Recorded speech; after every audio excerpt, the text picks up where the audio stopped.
All right. So I welcome you all to the March meeting of the Maine Recovery Council, and we will introduce ourselves in a few minutes. Um, and I want also at the same time want to welcome our attendees. And I thank everybody for, agreeing to do the Zoom so we could give time for people to get prepared after vacation. I am going to try to go around and have everybody introduce themselves. We'll start with Grayson. Hi there, my name is Grayson. I use they, them pronouns, and I'm with the Maine Attorney General's office. Thank you. Chastity.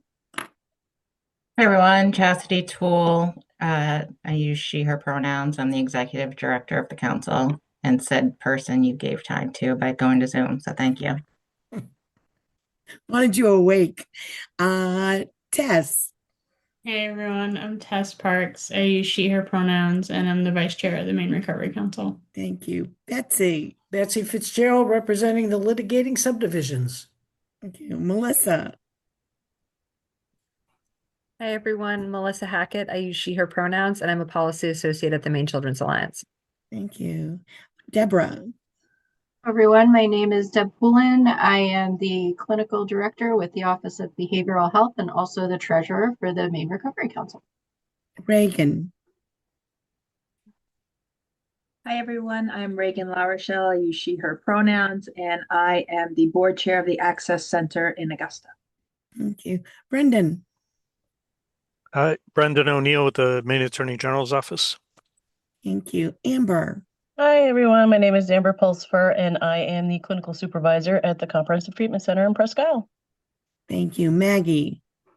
Hi, everybody. I'm Maggie McLaughlin. I'm a member of the council and a representative of the litigating subdivisions as a representative from the city of Portland. Thank you. Sheriff Brackett.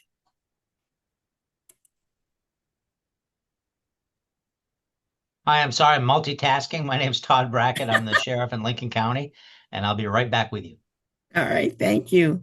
Did I miss anyone?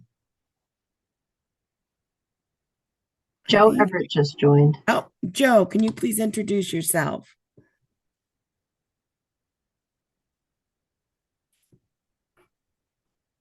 I promise I didn't make it up. I saw his name No, pop up. no. So sorry, I was having technical difficulties. Hi, everyone. My name is Joe Everett. I'm the president and CEO at the Opportunity Alliance. I am a member of the council. Good to see everyone. Thank you. And my name is Pat Kimball. I'm the chair of the Maine Recovery Council, and I welcome you all here today. Did I see someone else come on? No, I think we are all set. All right. So I just want to quickly go through the agenda. Oh, I did see Liz, you just came on. You want to introduce yourself? Hi there. Sorry about my delay. Of course, I needed to reboot everything right before I came on. I'm Liz Blackwell Moore. My pronouns are she, her, and I'm the director of Cumberland County Public Health. All right. Thank you very much. So I'm just going to quickly review the agenda. There's just a slight change. We will have public comment for 15 minutes. We will review and approve the February minutes, a chair report, then HRIA will do a presentation, then committee reports. I'm going to change the order a little. It's going to go finance, program and grants, school funding, and then governance, because Dr. Paul Vincel will be late for the meeting, so I'm putting him down in the order to make sure that he's here. Then we'll get a report from the staff about the status of where we are with things, and then any new business, and then we'll adjourn. So that is the minutes. That is the agenda, excuse me, for today's meeting. I do want to thank both Chastity and Elizabeth for getting materials out to all of us early, particularly when both of them took vacation time. So I know that was not an easy task to juggle your vacation time and get us information that we needed. So I appreciate, the council appreciates the work that you do. And to both of you, welcome back. So this morning we are going to start with 15 minutes of public comment. And we actually had 5 people who were signing up to speak. We have Alan Burgess. We have some youth member from Save a Life, Ashley Mitchell, Deborah York, Amy Robinson, and Danielle Fournier, I believe, are the people that we have coming forward. I want to remind people of the guidelines of the Maine Recovery Council. They are, and I will read them so we make sure we're clear. Each person will be given 3 minutes to speak. At the end of 3 minutes, the speaker needs to stop. Okay, and then need to stop. Comments will be regarding the work of the council and do not necessarily need to be in regards of an item that's on the agenda. Public comments are made during this time shall not include a request for funding for a specific individual or organizations. Public comments should be respectful to all people and groups. Any foul language, threatening language, raising of voices, or general disrespect, the moderator will stop the speaking. I don't know where. So again, council members can ask questions after people speak, but I'm going to remind you that this is the public's time. So please keep that to a minimum, and then we need to keep on time and task. So we will stop the public comment in 15 minutes and hope to get all the 5 speakers in. All right, so it looks like we are starting with, are you Ashley? Start with Alan. We've start with Alan. Okay, we brought him all in. All right.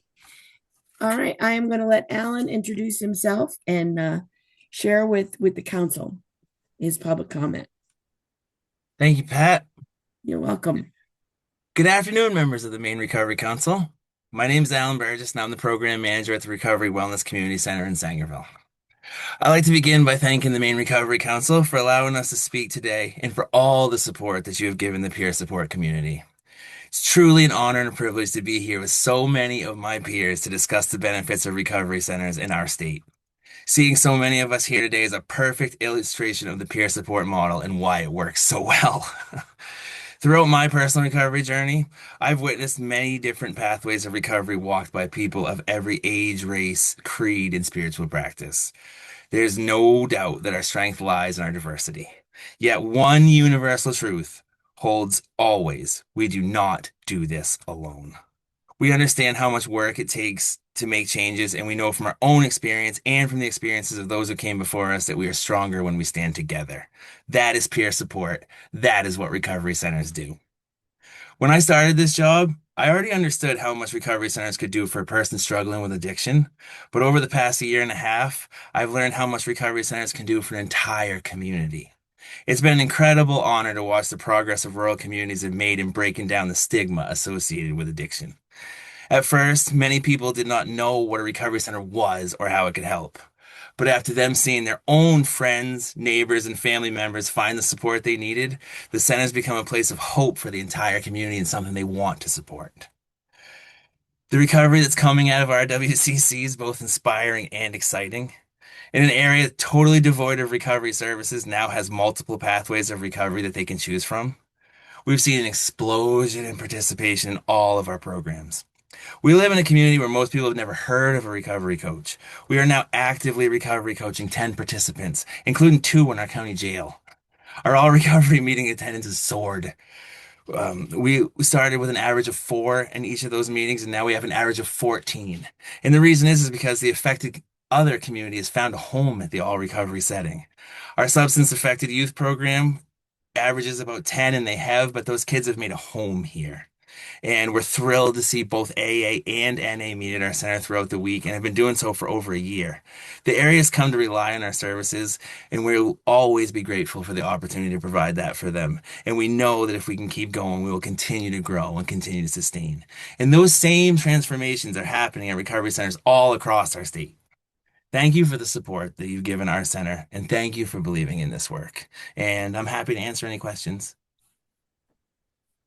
Alan, thank you very much. Do I see any hands or questions? Thank you. And just keep ringing that bell, Alan. That's all I have to say.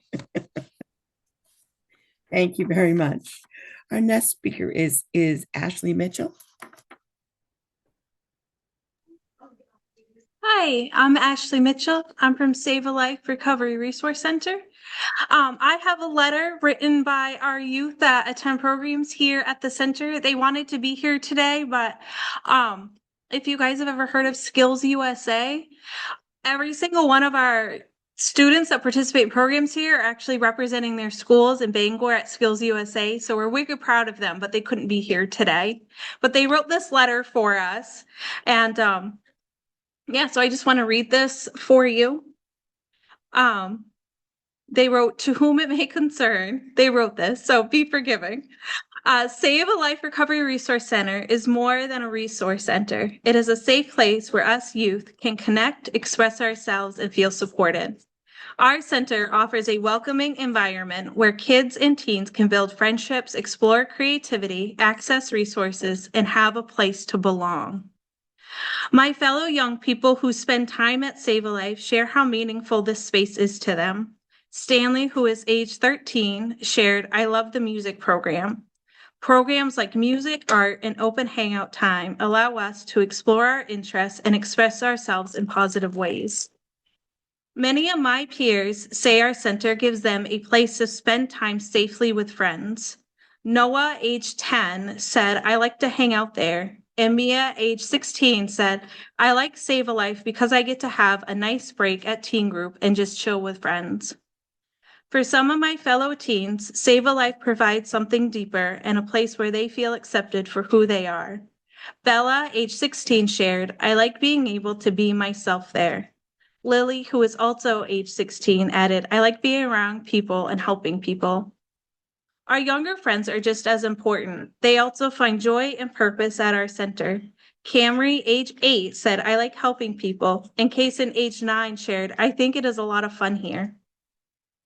For others, having a place to go make a meaningful difference. George, age 15, shared, "I like my 3 visits here so far. It's been great. I like having somewhere to go, and I'm going to keep coming back." Carrick, who's 19, shared a time where he felt he could repay us here at the center. Save a Life was there for me when I first needed it and when I was dealing with issues with my mom. I didn't have a place where I fit in or where people understood what I was going through. After spending time at Save a Life, I came out of my shell, became a better student. I just want to interject here. He was failing his freshman year, and now he's a straight A student as a senior. And even started a band. When my friend and I had to make a movie for school, I decided to use Save a Life as my location for filming. I wanted to give back to the center and show people a different side of our center. I included the center in my Skills USA video to highlight it in a different way. I hope it helps people see that places like this really do give teens somewhere to go, somewhere to belong, and that they are so much more than they might appear to the public. Our voices show exactly why programs at Save a Life matter. Our center provides us teens and younger kids with a safe, supportive environment where we can relax, be ourselves, build friendships, and learn how to support others and each other. This is our place of connection, creativity, and belonging. Supporting Save a Life means supporting us youth who need positive spaces, caring adults, and opportunities to grow. We would rather be here than out somewhere else. We are grateful to have our center here in a community where our opportunities can sometimes feel very limited. Sincerely, the Teen Council of Save a Life Recovery Resource Center. Ashley, thank you for sharing that. Thank you That for was wonderful. listening. And your friend, tell your friend that's over there, if she'd like to introduce herself, she may. Yes. Would you like to introduce yourself? Hi. I'm Miriam. This is Miriam. And she's my master. Yeah. Well, there you go. Thank you. Thank Is you. there any questions from the council? Ashley, thank you so much for everyone at Save a Life and for creating such a great atmosphere for teenagers. Thank you. Thank you. Thank you. Our next speaker is Deb York.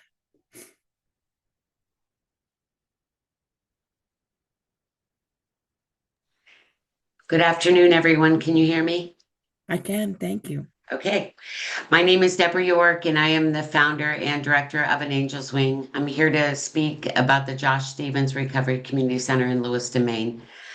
Before I begin, I want to thank the Recovery Council for the opportunity to speak today, and I also want to acknowledge and thank the recovery centers and organizations joining this meeting. The work all of you do across Maine matters deeply to the people and communities we serve. About a year and a half ago, we opened the Josh Stevens Center with $17,000 startup funds. That was it. No large grants, no major foundation backing, and no guaranteed state funding. Just a small amount of money and a whole lot of heart, a lot of volunteers, the board of directors of Josh Stevens, and a belief that our community needed a place where people in recovery could find support. Lewiston and Auburn together represent one of the largest population centers in Maine, and yet for many people in recovery, there are still very few places where they can go during the day to connect, find support, and stay engaged in recovery. Over the past year and a half, we have done everything we could possibly do to keep the doors open. We became experts at stretching every dollar. Since opening, we've helped hundreds of individuals in recovery and their families. At that time, we partnered with community organizations, provided peer support, hosted recovery meetings, helped people find treatment and housing. We performed outreach and supported individuals who otherwise might not have a place to go. We were also in collaboration with local organizations to start youth groups for the local community. We have even helped over 100 families during the holidays. Santa came to the center and gave out gifts to the children in need. Bluey came to the center and put on a Halloween party. All of this was done with very limited resources. Despite the impact, my mouth is getting dry, I apologize. Despite the impact the center has had, we were turned down through the state RFP process, and we were also unable to secure support through other local funding opportunities, including the county and city. We are a small nonprofit, and I wear many hats, and believe it or not, I'm the grant writer as well. I do have an assistant. I think she's watching. Recovery centers are often built by people with lived experience and deep commitment to their communities, but commitment alone cannot sustain operations forever. We did everything we could to stretch that original 17,000 for as long as possible. And I am proud of that and the work that everyone did to support the center. Many organizations could not have operated a center for a year and a half on that amount of funding. But the need in Lewiston is still there. In fact, it continues to grow. People in recovery need places where they can connect, rebuild their lives, and find community. Recovery centers help prevent relapse, reduce isolation, and support long-term recovery. The Josh Stevens Recovery Community Center was created because we believed our community deserved it. And despite all of the challenges, we kept going for as long as we could. The need for recovery support in Lewiston continues to grow, and recovery community centers play an important role in supporting long-term recovery and preventing relapse. I do appreciate the council taking the time to hear about the work happening on the ground in our community. Thank you for taking the time to listen, and thank you for the work that you're all doing to support recovery across Maine. Thank you for all that you're doing for the community and the people that go to your center. I'm looking to see if anyone on the council has any questions. I don't see any. So Deb, thank you very much for speaking. I'm going to ask for the next speaker to come. I believe it's Amy Robinson. Hi, my name is Amy Robinson. What I'm going to talk to you about today is that I'm a recovering addict, and I came to the center because I needed to, well, actually, let me start from the beginning. I've been an addict off and on my whole life since I was 15 years old. I'm 53 now. I was participating in recovery court because I got in trouble because of all the times of getting, pulled over, having possession charges, things like that. This last time I was going to possibly be a felon, so the recovery court was a great option. That's how I found the CRCC. I've done AA, NA, done groups. I've done participated in different things like different groups and intensive outpatient programs. Nothing ever really worked. But when I started coming here to the CRCC for volunteering, I ended up volunteering because I wanted to as well. And now I am a recovery coach. This is a safe place to be. I've been sober the longest I've ever been. And I plan on sticking it out here as long as I possibly can. I just wanted to tell you a little bit about me, and I'm a success story. And yeah, and this center means a lot to me. So thank you. And thank you very All right. much for sharing with us today about yourself and about your experience at a peer recovery center. Thank you, Amy. If there is no questions, no hands, I will go on to the final speaker. And I apologize. I believe it's Danielle Farino. Is that how you pronounce it? Yes, Danielle Farino. Thank you. Thank you, Danielle. Thank you. I just want to commend all the speakers before me and also sort of echo what everyone's from the recovery centers have said. So I am Danielle Farino, and I am here to speak in support of First Mile Recovery Center, as well as all of the recovery centers across Maine, particularly rural Maine, as ours is the only center in a 45-mile radius. Most people by now have heard parts of my story, but for those unaware, 31 months ago, as of tomorrow, I received the call that every parent of a child struggling with substance use dreads. My only son, at just 22 years of age, was found dead in his car from an overdose. He was parked across the street from the recovery residence that he was living at in Richmond, Virginia. Michael was not sent to Virginia because he wanted a change in scenery or because we were told this was his best option. He went to Virginia because it appeared there were no other options. His story of looking for help only to not find it is not one of a kind.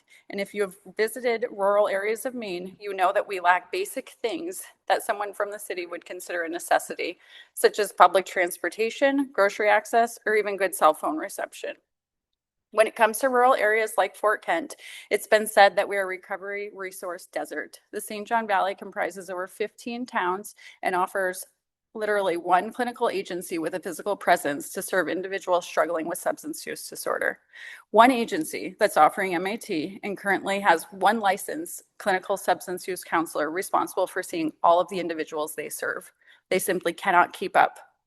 This is not their fault. This is not our fault or your fault. However, it is our responsibility to offer whatever support is within our capability.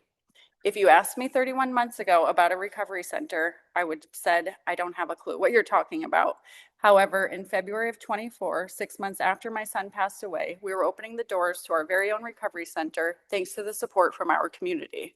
I could talk for a while about the importance of the recovery center and share stories like those that spoke before me, stories of hope. The young woman who first walked through the doors, still in contemplation stage of her recovery, who's now a certified recovery coach with over a year of sobriety and volunteering her time coaching others in need. The mom and dad that come in desperate to find a way to help their child struggling, who a year later is able to attend a recovery event alongside their adult child who's clearly doing well in their recovery. The individual who is at the verge of relapse that found connection and purpose by coming regularly to the center, and whether they relapsed or not, they're still here and they're thriving. Many rural towns are known for their community support. Whether it's a fire, a storm, someone gets diagnosed with cancer, your neighbors, the community shows up to help. With addiction, it's a little different. Addiction can often build a wall, and that person, the family on the other side of that wall, is struggling, drowning in shame and isolation.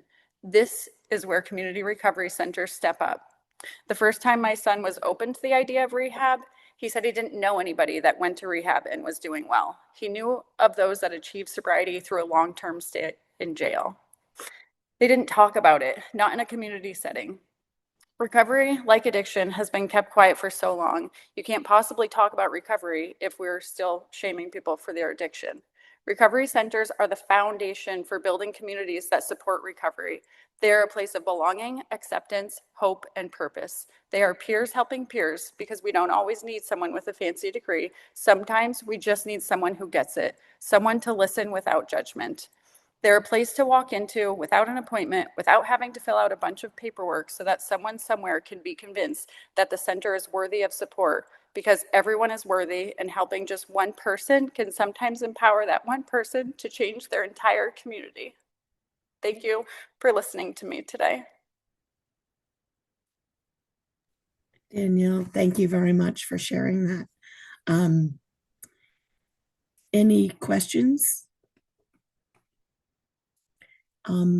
If not, I just want to say thank you for all of you that came here today for public comment, sharing both your personal journeys as well as the difference that your center is making in your community.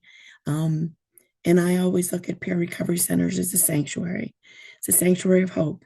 And I really do appreciate all the work that you do. And thank you for sharing with the council members today the very important work that you do. With that, unless there's any questions, I'm going to end public comment, but really do thank all those speakers who came today to share. And we will be having in our agenda the conversations about peer recovery centers when we get down to programs and grants, and we will discuss further peer recovery centers in Maine in talk as a council. So if there's no other comments, I will again end public comment and go back to our agenda.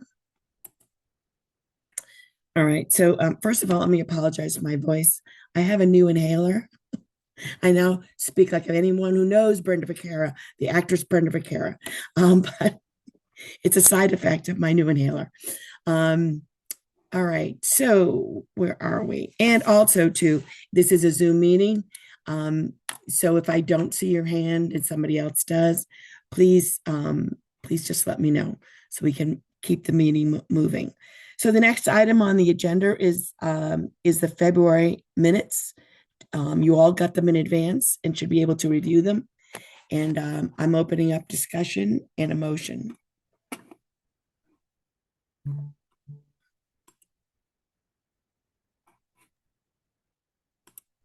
Come on, you guys. All right. Do I hear a motion? I'll make a motion, Pat. I'll make a motion to approve the February Excellent, Joe. meeting. Thank you. All right. And Amber seconds that. Thank you very much. Is there any further discussion on those minutes? As usual, Betsy, they were just great. Well, all thank right. you, but So can we take a roll, please, Grayson? And it's hard for me to see everybody on the screen, so I'm just going to call everyone's name, even if they're not here. So I apologize for that. Amber Pulsifer, Yes. Betsy Fitzgerald, yes. Daryl Stewart, Deb Poulin, Abstain. Holly Stover, Jamar Williams, Joe Everett. Joe is just here. Where'd he go? He's right there. Joe. There he is. Liz Blackwell Moore, Yes. Maggie McLaughlin, Yes. Melissa Hackett, Yes. Pat Kimball. Yes. Pretty sure Paul's not here. Reagan La Rochelle, Yes. Tess Parks, Yes. and Todd Brackett. Yes. Thank you. All right. Thank you all for voting, and motion carries. So thank you. Under chair report, I don't really have one. I do have something I will talk about during programs and grants, but right now, as a chair, I don't have anything to say other than we have submitted the Penobscot Opiate Committee, Moss Center, and MIRAP have sent in a proposal for the governor's opiate conference in July in regards to talking about coordination about spending of the opiate funds within communities and municipalities, as well as some of the statistics from the Moss Center. They'll have a separate one going into more detail. Ours will be more of an open conversation about collaboration, and the Maine Recovery Council will be part of that conversation. I think that's the only thing that I really have to report. So other than that, Chastity, have we heard from HARI? Yeah, HRIA will be coming next month, hopefully with their finalized recommendations. I know Liz is meeting with them soon to go over some language and stuff to pull from the prevention recommendations. So to be continued. All right, thank you. All right, so we'll go into committee reports, and we're going to start with finance. Sure. I have a lot. I don't know how much we're going to want to do here today or not, but I'll just start with a quick report out of the finance committee itself. We went over our financial updates in terms of our beginning balance and our ending balance for January. We did a recovery services financial overview. We looked at the overall spend for recovery centers, and we have approximately 4.1 million dispersed to date, with approximately 4 million left to go for the next round of payments. And we've invested total approximately $9 million. We did have a conversation that there were 6 recovery centers that remained that are seeking funding, did not get funding from the state. And we had a conversation about how the MRC was going to approach those funding needs as an entire council. We talked about a few different things, which would be finding out how much money they would like to request and or flat funding and what that would look like. We had a similar conversation around the syringe service programs. And I don't need to get into a lot of detail. It's really in the minutes and you can read that. We also talked about emergency funding, and a lot of the conversations that we have in the finance committee overlap with programs and grants. So we're kind of doing some work in tandem and trying to stay as connected as we can so that we're not overlapping. But just in terms of some of that overlap, we were talking from a finance place around emergency bridge funding and what it would look like to have a third-party fiduciary to expedite the deployment of funds. And finally, last but not least, we really talked about, again, an operational budget and the need to have an annual operational budget, which also lent itself nicely to the conversation around an operational calendar. So what does that look like? If you would like, and this is where I don't know, Pat, I'll leave it up to you. I can share, and it should be in your packet for the full council. I can share what a draft calendar might look like, and I can also share what a draft budget might look like if you would like to see it as a full council, or if you would like to do something different. That's entirely up to you. I think the council would love to see both of those. If there's any objections, raise your hand, but I think both of those are much valued information for the members of the council. Okay, so let me pull up, I'll start with the operating schedule because that's probably a quicker conversation. And let me see if I can share my screen here. I'm sending my request to Grayson, I believe, to be able to share my screen.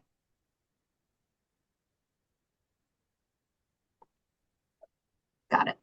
This is the benefit of Zoom, is the screen sharing mechanism. Okay, so what you will see, or what I hope you see in front of you, and I just will underscore that this is a draft.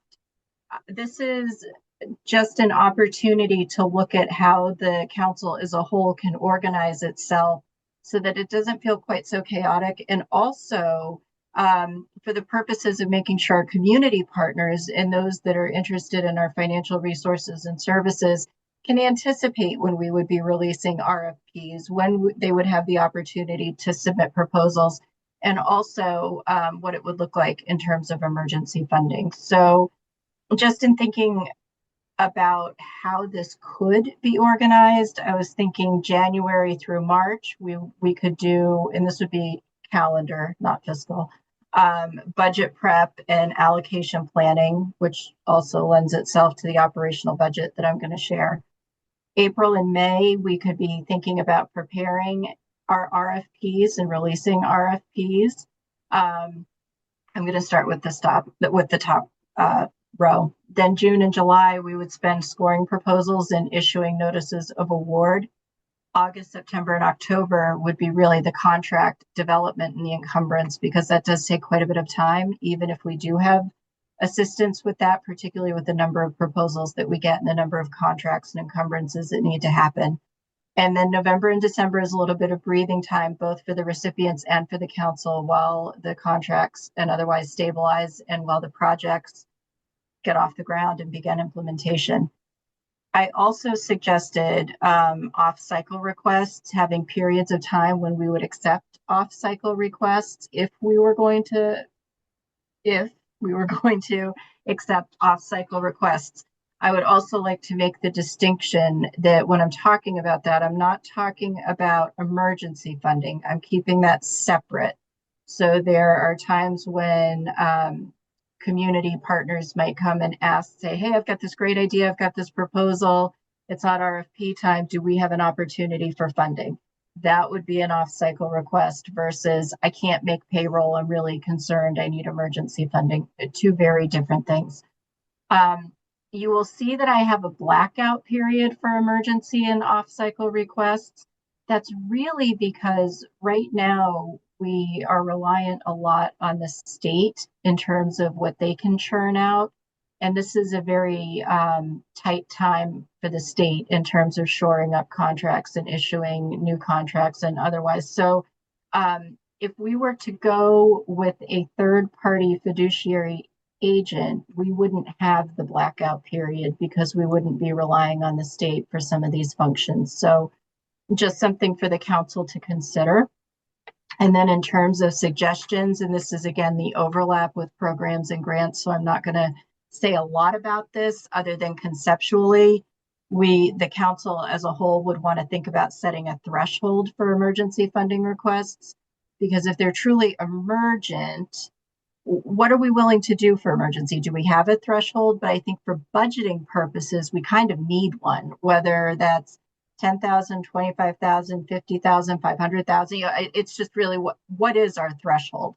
And then the blackout period, again, is really specific to what we actually can do realistically without a third-party fiduciary agent.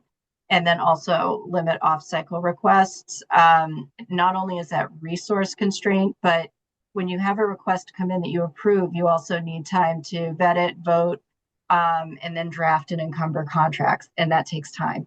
So if you don't limit your off-cycle requests, again, if you're going to have them, you will be in this constant state of contract and vetting, and it just kind of takes away some of the organization that a schedule might lend itself to.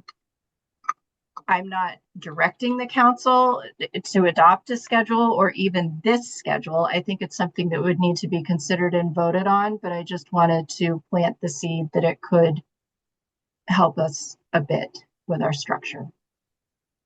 So that is the schedule. And now what everybody's been waiting for, the budget. Let me share my screen again. And when I say this is a draft, this is a very, very, very drafty draft. And some of the numbers in there are completely and totally fictitious and made up. So let me walk through it with you a little bit. The top portion, where it says beginning balance as of January 31st, that is not a made up number. That's a real number. Most of the top is a real number. Where the made up fictitious numbers are under allocated funds. I just put placeholders in because these are really numbers that the full council are going to need to rely on. So let me just walk through where we are. So as of January 31st, our beginning balance was just under $30 million. For obligated funds that we still have to go out to contracts, we have $9,385,000. For the PCG contract management, we have $313,950. So you've got those expenses right there. And then you go down to staff. Some of these are inflated a little bit just because I for lots of reasons, inflated. I don't know what we want to do for increases. I don't know. Another made up number is travel and another is miscellaneous. We can play around with those numbers too, but you've got to, on an annual basis, account for staff salaries, account for increases. I put it at 10%. I don't know what the council is going to want. I just, again, placeholder.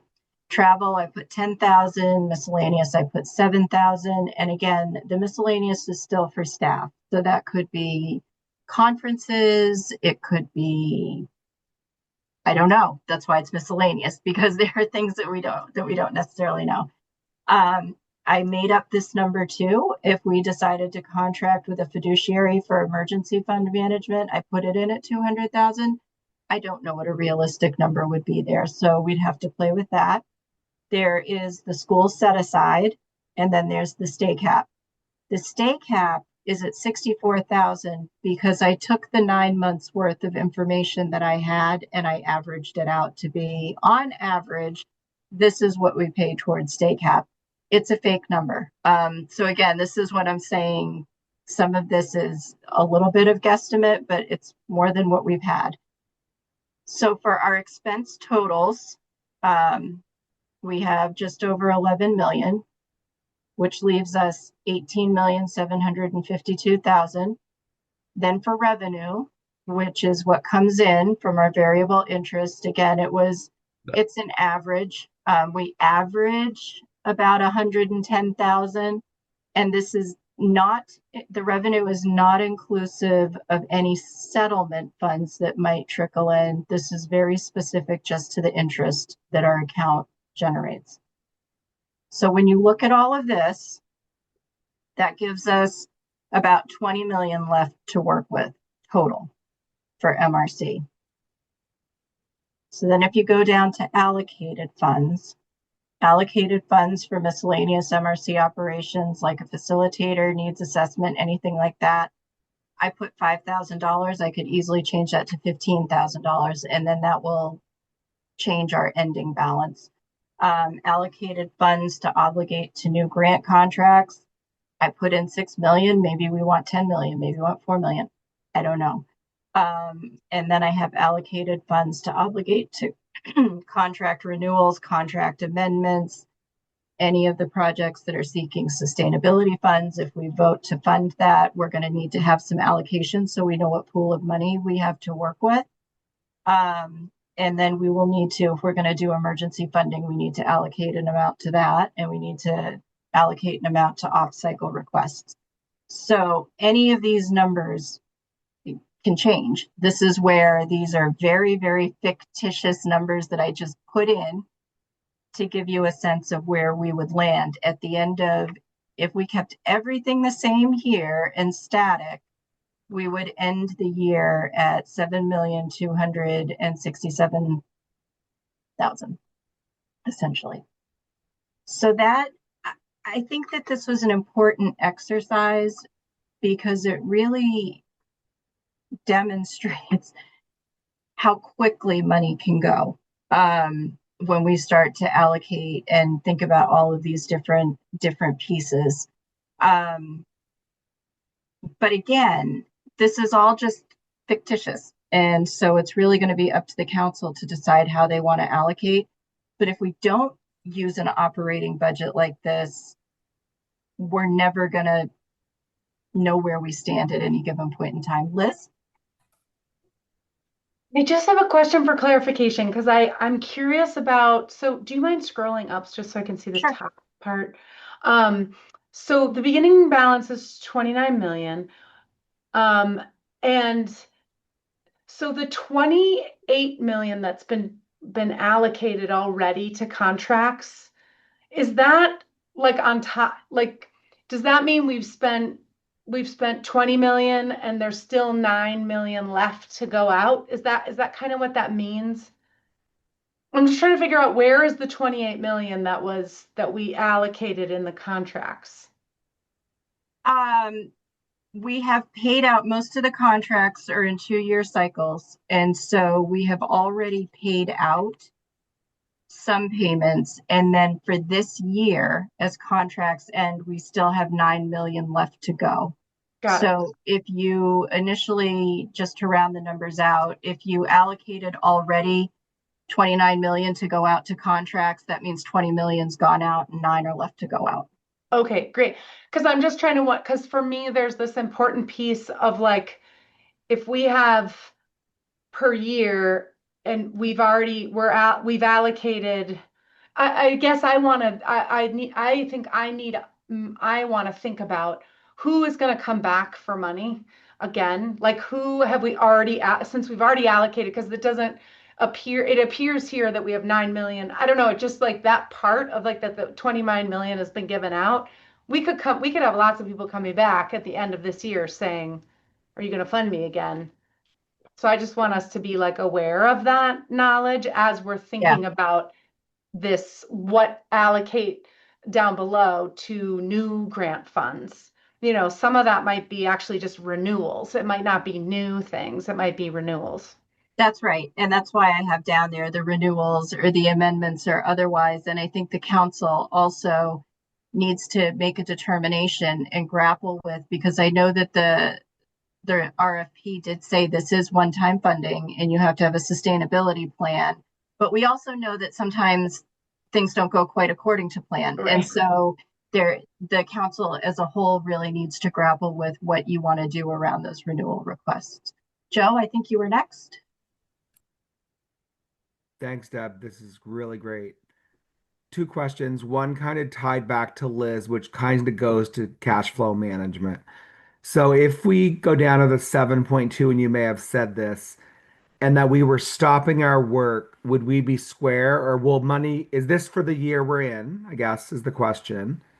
And if that was the case, at the end of the year, do we have any money owing into 2027 for our contract? I accounted for all of the money that we have on the books left to go out in contracts, which is this 9,385,000 up at the top. That's based on my source of truth is the contract spreadsheet that Grayson and Elizabeth maintain. And this is based on their most recent update that they sent me. So anything that we have on the books still needing to go out is in this 9,385,000. That's great. And then Deb, what's the schedule for settlement funds? When on Ben's document, like, do we know because we have interest, but do we have a sense of money, the amount of money that will kind of continue to arrive? And I guess I'd ask all the group. I just don't, I remember his spreadsheet, but it seemed. Yeah, yeah, Deb, do you want me to help yeah, out a little bit? Ben's spreadsheet was a lot of estimation and a lot of formula that Daryl and I couldn't quite decipher. So feel free to jump in, Brendan, please. Yeah, I mean, I also would not be able to kind of weigh in on Ben's efforts, but I can say that generally the settlement funds were front loaded, and you can expect them to sort of decrease into a sort of long running tail. And if the actual spreadsheet that we publish, will show that that as it goes down. I couldn't tell you whether it's going to happen. If I pulled up the spreadsheet, I could tell you, is it going to happen next year or the year after? But in generally, it's all going to be it's going to be a slope downward to a kind of low steady state for the out years for the majority of the remaining years of the settlements, barring additional settlements coming in the door. So does that help? Well, yes, it does. Thank you, Brendan. And I think, but also what would help is just that the range of a potential number, because like 7 million small in the game we're in. So if we have 7 million, like we can change a lot of the conversation. So if we're gonna get 30 million in January, that changes our game. So that's just where I'm at in terms of. But this is great because it's got as close. It's the closest we've been to cash flow, understanding cash, Deb, forever. So this is really great. Yeah, and I can go back to, I know the table that you're thinking about from Ben's sheet, and I can go back and replicate that. I don't know his formula, but I can certainly share over time how it goes down. But the other piece that it didn't contemplate, which makes it useful but not useful, is it didn't contemplate how much we're going to be allocating toward new projects over time. And so there's that piece of it too that's very important and also very missing from that formula. Todd? Yeah, Deb, thanks. This is very helpful. I agree. Um, and I'm hoping maybe in the future, as we have discussions, there might be another line under allocated funds there for small one-time funding. But I had to get my 2 cents in. But I understand this is a draft. Where I was really going is kind of follow up with what Joe was saying, is that it was very helpful for me early on, even though I understand the formula may be faulted, but the concept that the council discussed it early on about trying to, knowing that funds will be uploaded up front, trying to stretch them as far as we can into future years, combined with the future, allocations that come into the fund. Um, so it's hard for me to grapple with this figure without because I was really married to that concept, and I that's just me personally. I can't speak for the council. It's been so long, but we talked a lot about it at the time. So I don't know if it's possible to regenerate that, update it. I'm not trying to make more work for you. I'd be glad to help out any way I can if there's anything I can do. But for me, it would be helpful to know how this all relates. And I think it kind of goes to Liz's point too. You know, of this 29 million, if we spend all that this year, or if we have $7 million left over, how does that impact us 3 years from now, or whatever, as we and I realize it again, it's not concrete, the amount of figures that the amount of funds that will be coming in. But anyway, that's where I'm at. I think that would be helpful for me. I really like this. This is awesome. And it's very helpful. Yeah, thank you. I think, in terms of settlement funds coming in, I would have to look to Brendan. I'm not entirely sure what we have scheduled to come in. The other thing that I can just show you, and I think we probably need to spend more time as an agenda item with the full council to play around with these numbers. To look at, if we didn't do 6 million, if we did 3 million, if we did 10 million here and only 2 million here. I think we have to do that. And in terms of projecting out, I'll go back and look at Ben's projection again, but that was purely based on what was incoming and not what was outgoing. And so without knowing what we're going to put for outgoing or allocate for outgoing, it's going to be a little hard to do that projection, but I hear what you're saying, and I will do my best to come up with something that will meet that need. I'm a non-financial guy. Just a quick follow-up. For me, it's not so much. I understand what you're saying, I think, as far as not knowing what the outgoing is. But to me, it gave at least a general parameter of what was available. So we could make some perhaps educate, with more information, make decisions on what that outgoing might look like. If we're going to maintain this plan of making sure that we don't run out of funds in year 12 until and then that year only $200,000 comes in as new funds or whatever it is, and then that's it. You know what I mean? So if that helps, that's where my mind's going. Yeah. And Liz? Sorry, just one other question. Chastity, do you by chance, I've been looking in these files, which it's so great to have all the files, by the way, in a Google Doc. I'm so appreciative. Do you by chance know what the allocated funding amount that we've already allocated to? Is there a document that, I know there's a document that says all the money we've given out for grants and it's color coded, but I'm wondering if there's like a top line amount of how much we gave in grants to each pillar. Deb has that. Is that in the same spreadsheet you have right there, Deb? I can get it pretty Oh, easily. No, that it's would be not in the great. city. Mostly That I because can I'm get. trying to think through, like, if we already gave out, I did the rough calculation, and it's about 9 million to recovery. And if Yeah. we decide to give out 2 million more, I think we just need to know how much we may have, again, folks coming back for upwards of 9 million. So I just want us to, like, I just feel like I need to be as educated as I can to make good decision making, to plan. So it's helpful for me to know how much we've spent. Do you want me to tell you right now? For the recovery pillar, we allocated $8,988,940. Okay. For planning, which wasn't really a thing, I learned, we allocated 800,000.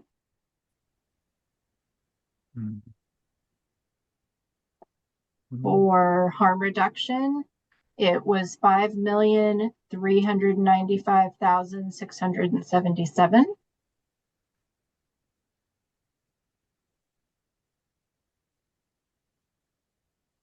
For prevention, it was 6,900,000. But that one, And- does that include the 4 million that hasn't been spent yet? Yes. Because that's not in the contracts either. That's just free floating. Like that won't be in your allocated funding amount yet, because we haven't actually allocated that to anyone. But she has it figured in there because we've allocated it in the sense of it's going to prevention in this specific thing, but it hasn't gone to an entity, an individual. So Oh, it's included in that figured 9 in there. million as if- allocated funds. Yeah. Okay, great. Thank you. Yeah. That's helpful. And then for treatment, 6,556,773. Deb, Thank you can so you much. read the harm reduction one again, please? Yes, I can. It Thank you. is. Sorry. I'm glad you asked because I initially read the wrong one. Total allocated for harm reduction, my mistake, make a correction in your notes, 5,620,677. Thank you, ma'am. You're welcome. I also did a breakdown, all of the pillars together.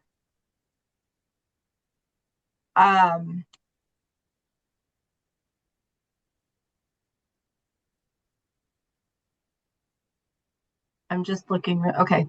So for all of the pillars together, we have a total obligated amount. Oh, you know what? I'm not going to read that because that's confusing without a lot of, disregard what I'm saying.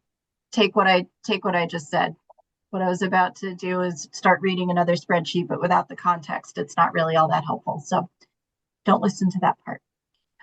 This is great. Super helpful. Thank you so much. Yeah, no problem.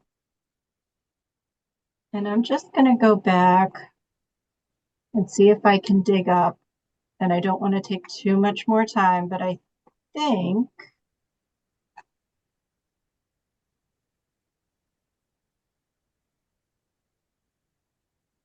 I was looking for Ben's sheet.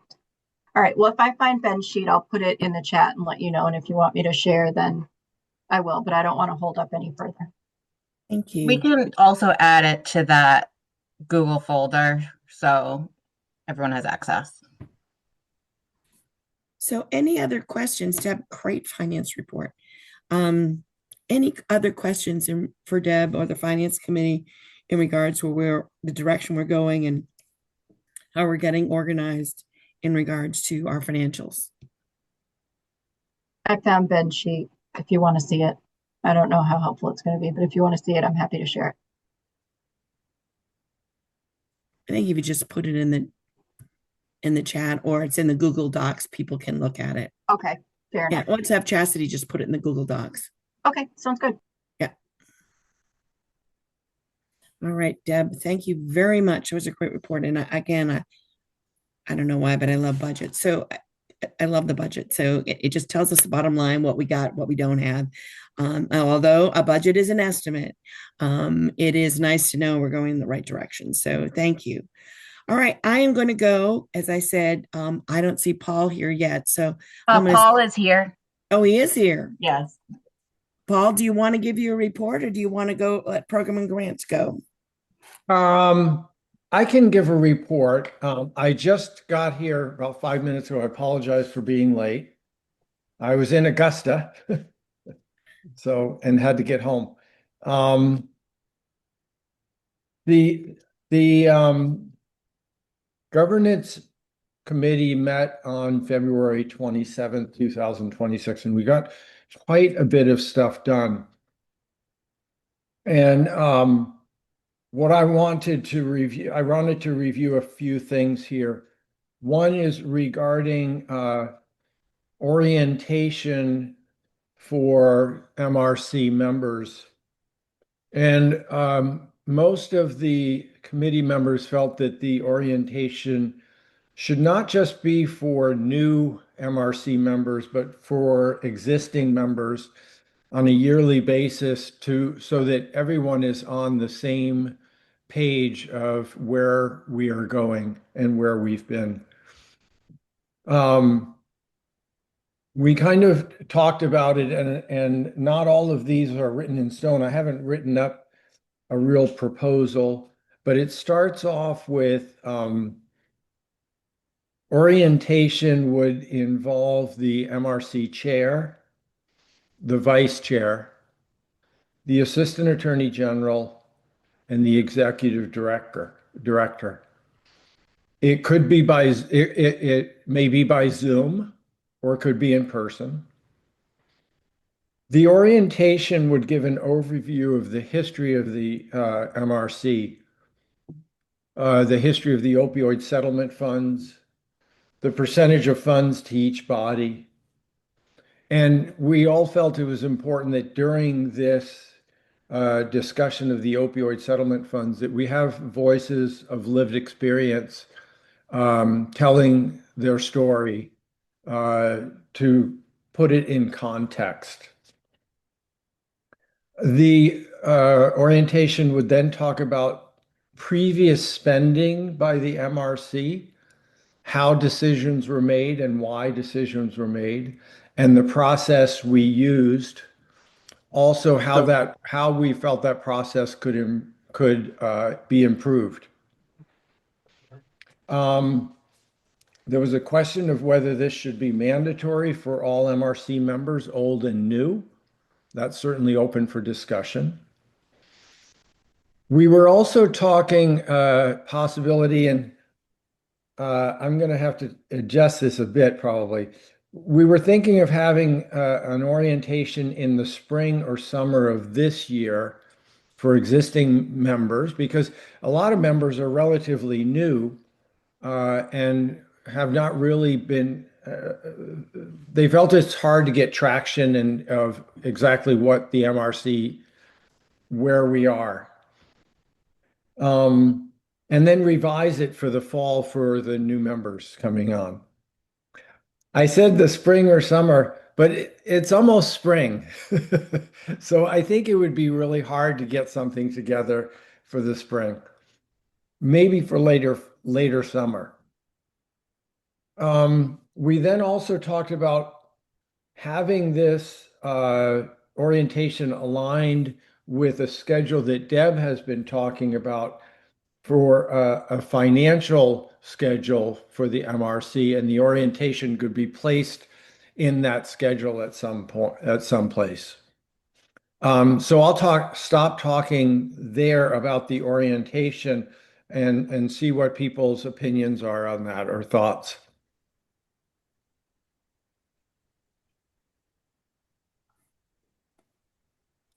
And if there are no thoughts, I'll just keep going. The second thing is the discussion about the chair and vice chair policy, and share this with the council for endorsement. And I have to give huge kudos to Pat for this, Pat made a policy or procedure for the finance committee. I'm sorry, for the governance committee meeting. She couldn't attend. We talked about that proposal and we wanted a couple changes. And Pat went and watched the entire governance committee meeting and then made those changes and sent them to me. So I really want to thank her for that. And Chastity, are you able to share this? I sent it to you. Yeah, I sent it to everyone Okay. before the meeting. So the Okay. most recent All one. right, great. So I don't know if people have been able to review this, but I'll go through it a little bit. Or maybe, Pat, would you like to go through it? Because you probably know it even more, specifically than I do. So I'll be happy to, and I'll try to make it brief because you have the one in front of you. So basically what it is the first, it's a procedure, not a policy, just sort of how things happen. So it mirrors in the bylaws in regards to how elections happened. And then it just says in there, it actually defines a little bit the role of the chair and the role of the vice chair, and how that works within committees. And if you've seen it and you have questions, I'll be happy to give it to you. But it really is just a procedure as to how we determine and elect the vice chairs for the committee. But it also in that says a little bit about what each one has as a role within, because I think it was the last meeting or whatever, people said, well, what exactly do vice chairs do? So it just sort of defined in there some job responsibilities for that. And then there was some corrections because the original one, I think I had it that the chair would make a nomination. They wanted, so anybody within the committee could make it. They also wanted to make the change that if they didn't feel they needed a vice chair, they could determine that as a committee also. So I think those are the two things that I added from the original. So I don't know if you have questions, but you should have a copy of it. Pat, I have one question. It's the last sentence in bold print. It says vice chairperson for the MRC committee. In parentheses, at the first meeting of the committee, they will determine if they wish to nominate a vice chairperson. Would that mean the MRC committees, like in plural? Yeah. Okay. Yeah. That's what I thought. So they could determine they don't really need it. So there you go. Okay. So what I'd like to do is present this to the MRC for approval as a policy for forming committees and forming vice chair and the duties of the vice chair.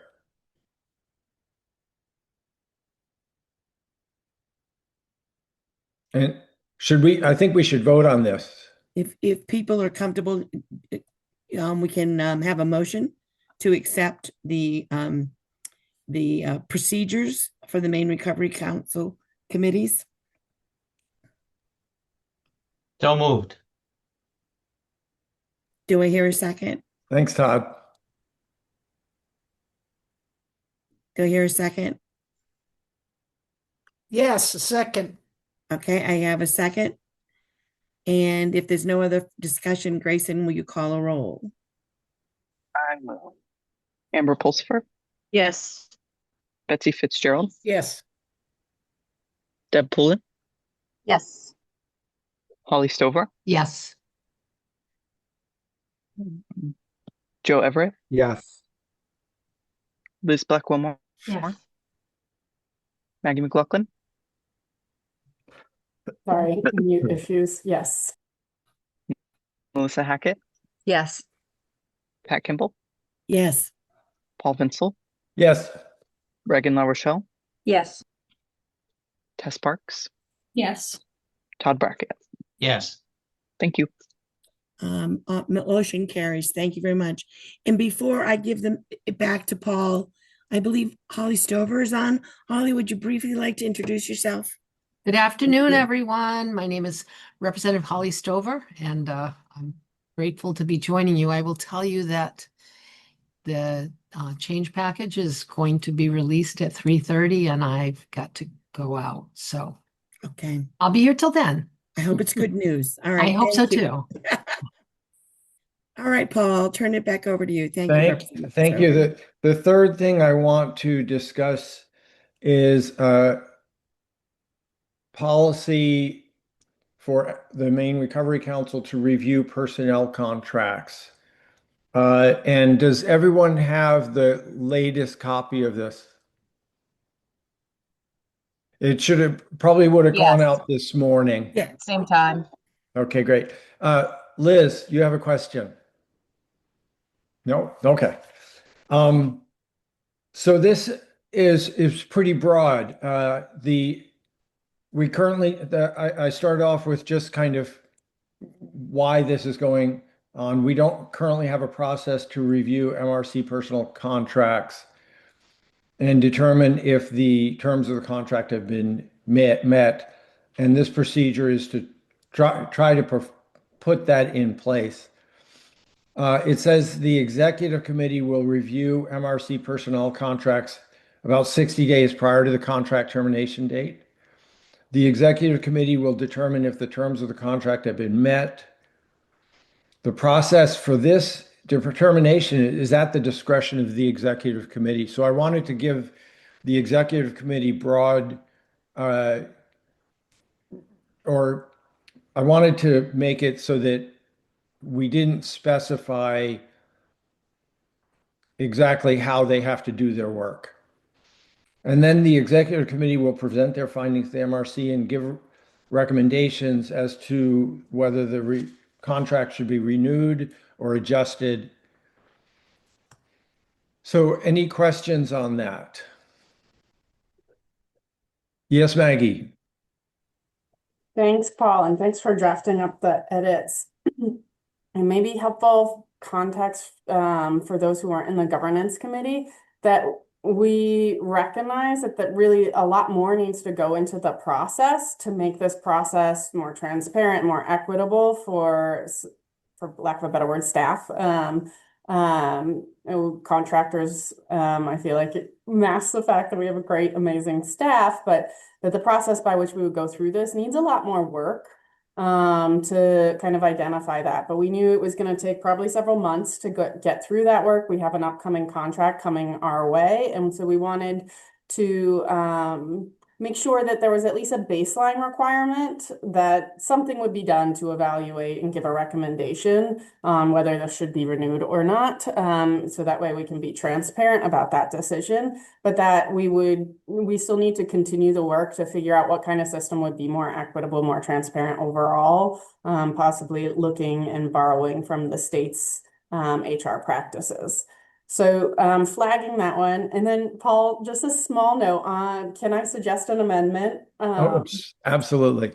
We had discussed maybe putting it as the executive committee or their designee. Oh, yes. To recognize that in some cases, the group that works most closely with that staff may be a different committee or group, and that it may be more appropriate for some other group to be doing that analysis.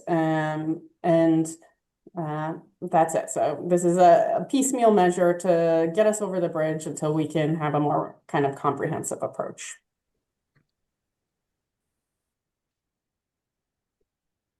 Thank you very much, Maggie. Yes, I agree with that, that each of these should be the executive committee or their designee.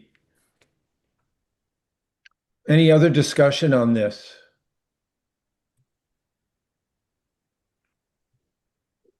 Should we entertain a motion for the MRC to approve this? Betsy says no. I think that if I understood right, and again, I only listened in and I heard Maggie say, I think this is just a draft.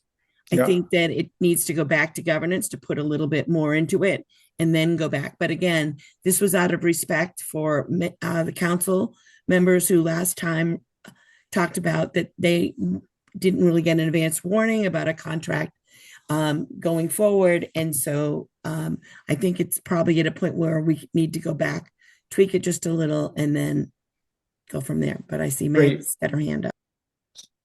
Maggie? I see Betsy nodding, and I think we're fine with that at governance level. But the reason why we did want to put this forward for a vote now is to make sure something was in place before the next personnel contract is reviewed. And we're not going to have a more comprehensive system before then. And so this was just to say something will be done to do that review.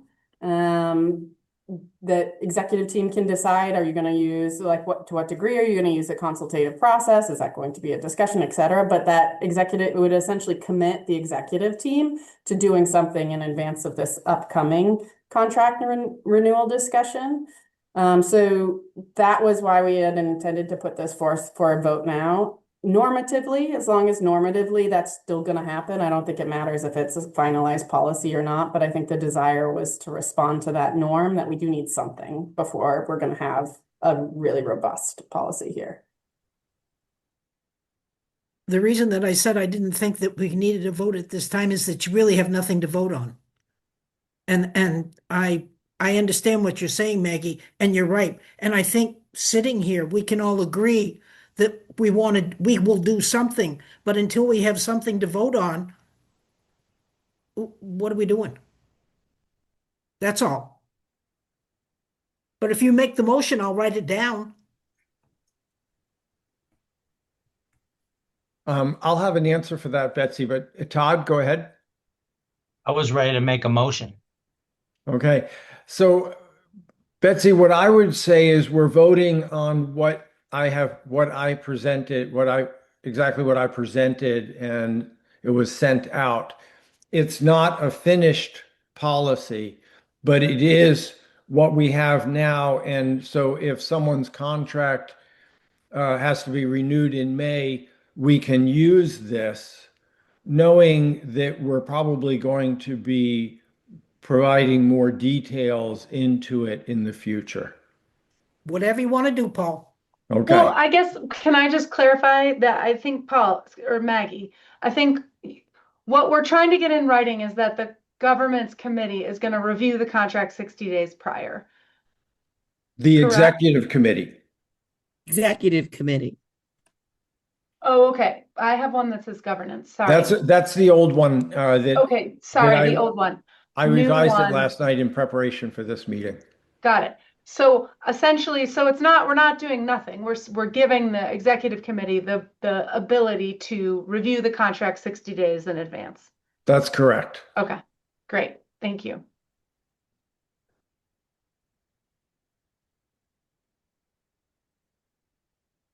So Todd made a motion. You need a second. Yeah, need a second. Second. All right, Holly. Any further discussion? If not, Grayson can call a roll. Amber Pulsifer, Yes. Betsy Fitzgerald, I'll abstain. Deb Poulin, Yes. Holly Stover, Yes. Joe Everett, Yes. Liz Blackwell-Moore, Yes. Maggie McLaughlin, Yes. Melissa Hackett, Yes. Pat Kimball, Yes. Paul Vinsel, Yes. Reagan LaRochelle, Yes. Tess Parks, Yes. Todd Brackett. Yes. Thank you. Now I have a question for that. So this we can put more detail into this. And Pat, would you like the governance committee to discuss this at our next meeting and put more detail into Yeah, it? and then you'll have to go for another vote if you change it. Yes, yes. Yep. Okay, great. So we will do that. But now the executive committee has something to work with should the need arrive before we come up with anything better. Okay. Let's see. Chastity is going to be working on a letter to the nominating bodies to remind them of the need to nominate new members for the MRC.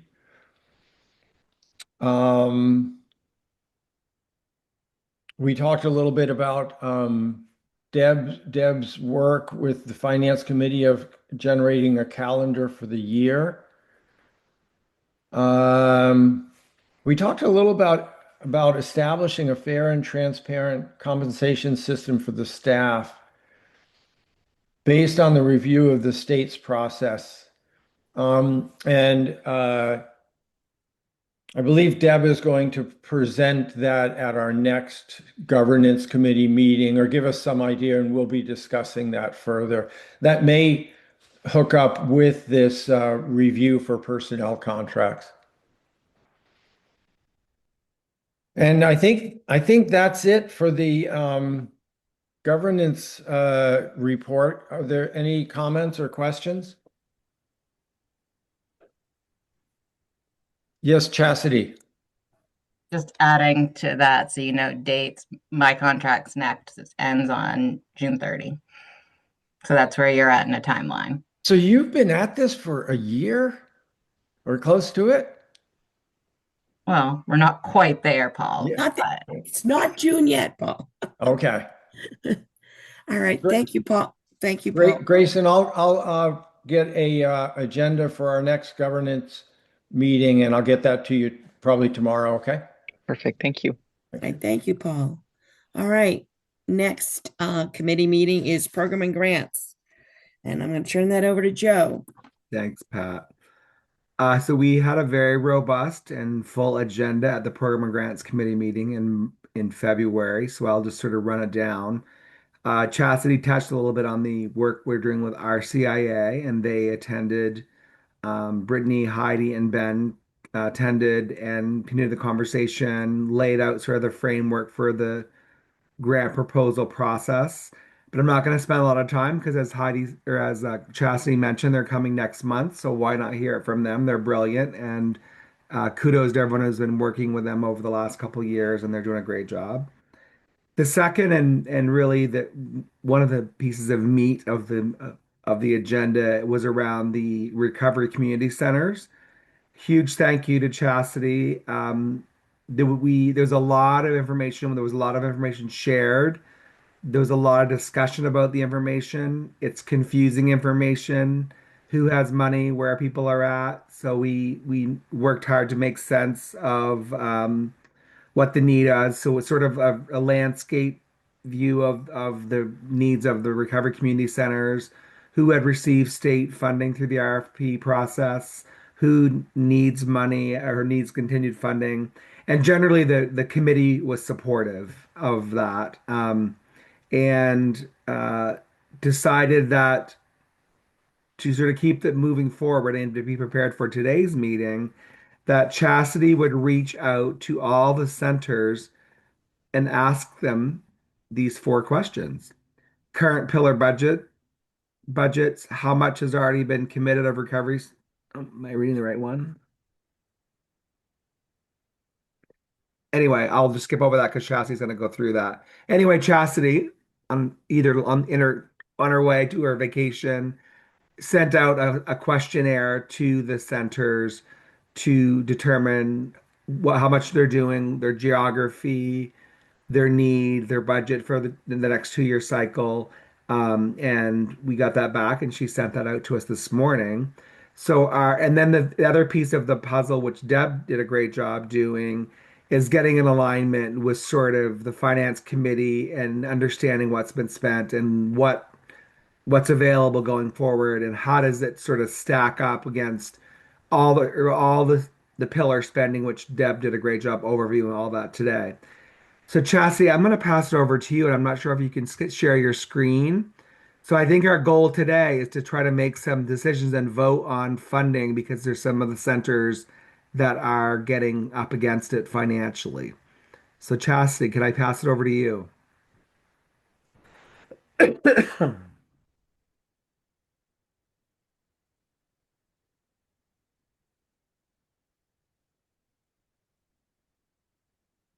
And a huge thank you to Chastity. She was on vacation. I think she just got back last night, and here she goes. So, oh my gosh. She's a whirlwind. There we go. I'm keeping my camera off because I've only got a single screen here. So I reached out to all the centers. Yeah, I gave you each a draft of what we asked and asked for what do you need for 1 year to sustain funding, for 2 years where or when they opened, and if they've already determined a timeline in which they may close due to funding gaps. So I put some of this together. What I sent you guys in that chart, I will say there was one error. I fixed it in this, but you'll notice that. So this is the chart you all got. Michael's active, well, one MAR.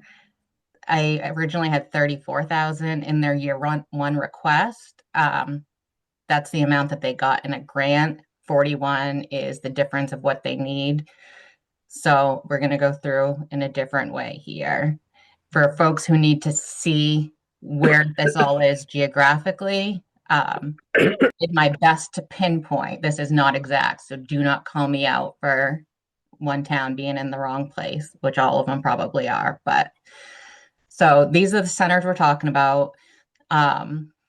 All mostly rural, really, with the exception of Lewiston. The towns they're all in, the county. One big thing I noticed in the how many are served annually.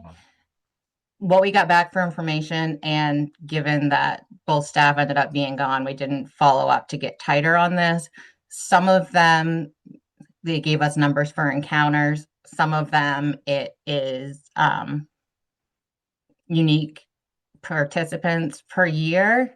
But either way, you can see like that's a big number for a rural area. Like there's a lot there. The amounts asked vary widely. I'm going to tell you with Franklin County, these two numbers, their year one number, that's what they need for their current operations, which is 3 days a week, 15 hours. They were 2 days. They just moved up to 3 days a week.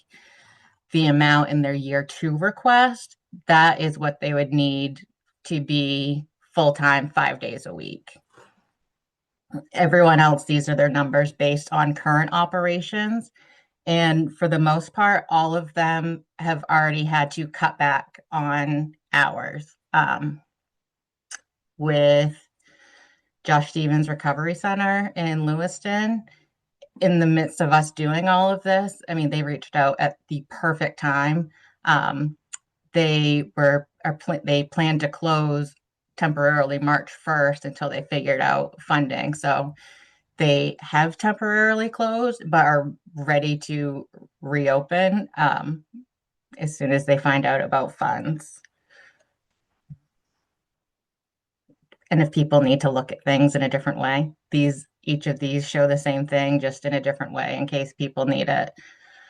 This is the amount being asked for year one, $891,000 total. Year two, 1.1 million.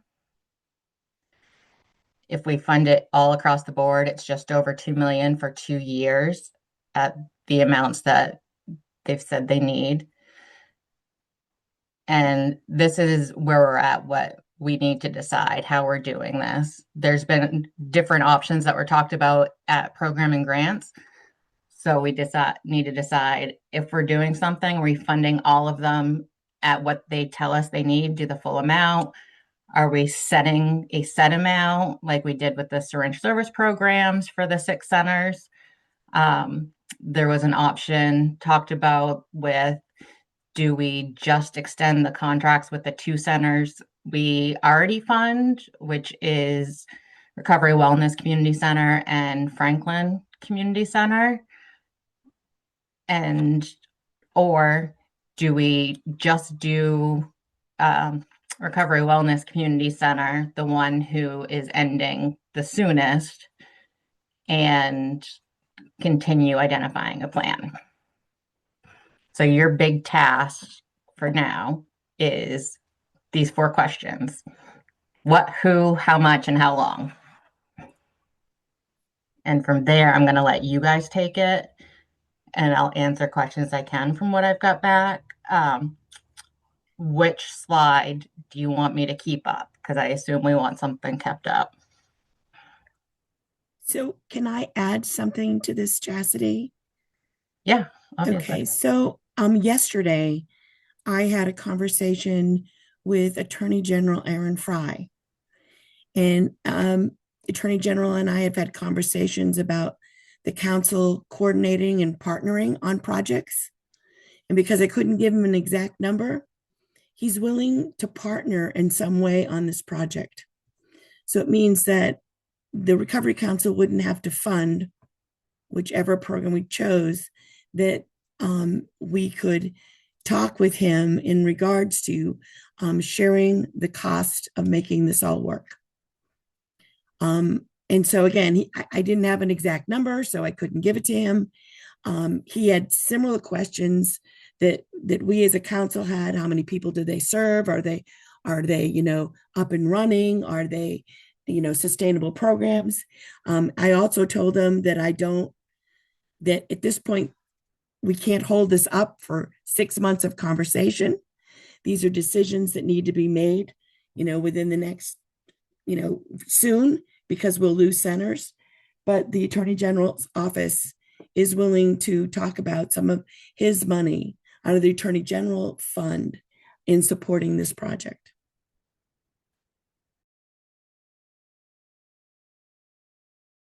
Tess. Thanks, Joe, and thanks, Pat. Thank you so much, Chastity, for putting my hand. I just had a quick couple questions before we got into the discussion. For Franklin County, were those numbers for operating as an expansion? And if so, did they provide any numbers existing? And then I know you had mentioned the closure timeline for Lewiston. Did any of the other centers provide a closure timeline if they were not to receive funding? Before I answer that, will you say the second question about Franklin again? It cut out for me. So for the numbers in the chart that you provided, is that for their expanding the number of hours? Oh, gotcha. Okay. The year 1 number for Franklin, that is what it costs them. That's what they need per year to maintain what they're doing now, 3 days a week. The year 2 number, that is the amount they need to move to 5 days a week. So if we're gonna do just the maintaining, then we would just need to adjust that year 2 number to the 292 instead of 384. On closures, variety of answers. There were some that were, it's a matter of weeks unless we get some money. Others, it's looking at next fiscal year, so July. So it varied, but it's all, most are looking at a closure in the next several months is my take on it. Several said they're not going to close either way, whether they have money or not. They're going to keep doing it on a volunteer basis. And that's really great and not sustainable for an individual either. Deb, can I ask you a question? Is this 2 million baked into your numbers yet? No, it is not. And I'm glad you're asking because I'm looking at Ben's elusive spreadsheet that we referenced before. And interestingly, for 2026, he has us with an ending balance of 7,841,000, which is similar to what I have in my fake budget. And there was an allocation for ongoing and one-time funding that's a little bit different than how the council has been operating. But what I want to highlight is by 2028, we're running a deficit. And so even with the budget that he put together at the level of spending, and we're over what's in this budget, we really start to run into some problems. So as we compare what he was projecting out and what I have, we really want to think about if we're going to do, this is for you to think about and grapple with. I'm not advising. If we want to think about sustaining funding, do we want to support growth, or do we want to support just being able to keep doing what you're doing? And even at that, at some point, they're going to start facing cliffs as we start to run out of money. So, and I'm not suggesting we don't do something to help them. What I really think we need to do is talk to the Attorney General, like Pat suggested, in my opinion, based on what I'm looking at. And again, I shared it with Chastity, who put it in Google Docs, but I'm also happy to share it on the screen. Well, oh, go ahead, Holly. Sorry. I can't find my little electronic hand. I just wanted to say in reference to sustainability, I wouldn't, this is just me, I wouldn't look at projecting beyond like expanding, but really on that sort of, lack of better words, maintenance of effort of getting them in a sustainable place, not in a safe, sustainable place. Because we want them there when we can reconsider. This is about gap funding, my word, gap funding, to bring them back up, get them level funding and help them stay open. Because it's much harder. It's like unhoused and housed people, right? Much harder to house somebody once they become unhoused, but it's a lot cheaper to fix, the rent payment or the mortgage payment before they actually become housed. These programs close. It's going to be much more expensive to reopen them if they ever reopen. So I think sustainability right now should be gap funding that we can revisit in a year. In advance of a year, you wouldn't wait till the 12 months was up and then say, oh, let's discuss again. Like in 9 months, let's look at are things better? And then what can we do to expand beyond that? That's just my thought. That's Or really keep good. them open and sustain them. I like that. And just to add to where you're at, Holly. So for me, I think we're very supportive of the RCCs. And also as someone who runs an organization, like they won't be able to do they will be so focused on raising money, the programming will suffer. So like I would like for us to consider, I'm thrilled to hear that the AG is willing to help out, but can today we agree to fund year one? Can we say, okay, Attorney General Fry, we've ponied up $1 million, we got them covered, so they can keep going, doing their great work, and then we can talk to the AG. But that after today's meeting, that people would know they're going to get their year one funded. So I throw For that on the all table of them, Joe? for the ones on the sheet that Yes, Chastity yeah, just okay, showed good. us. Thank you. Yeah. I just want to add one more thing, and to Pat's comment. Take him up on his offer, because remember, folks, in January, we're going to get a new attorney general. Take him up on the offer and let's lock in a deal for year 2 from him. We'll do one if you'll do the other and get it locked in and written down. Yeah. And again, we've already checked to see, because you know how complicated things get sometimes. Chastity actually asked the question, can we combine the money into one contract? And we can. And we can. So because that's all we kept thinking is, oh no, do we have to have a contract for this pot and then this pot? No, we can do that. Can you do a 2-year contract? We can do a 2-year contract, and then the first year be funded by the council, the second year funded by the Attorney General's office. I believe we can do that. We really need to do that because we have a new administration.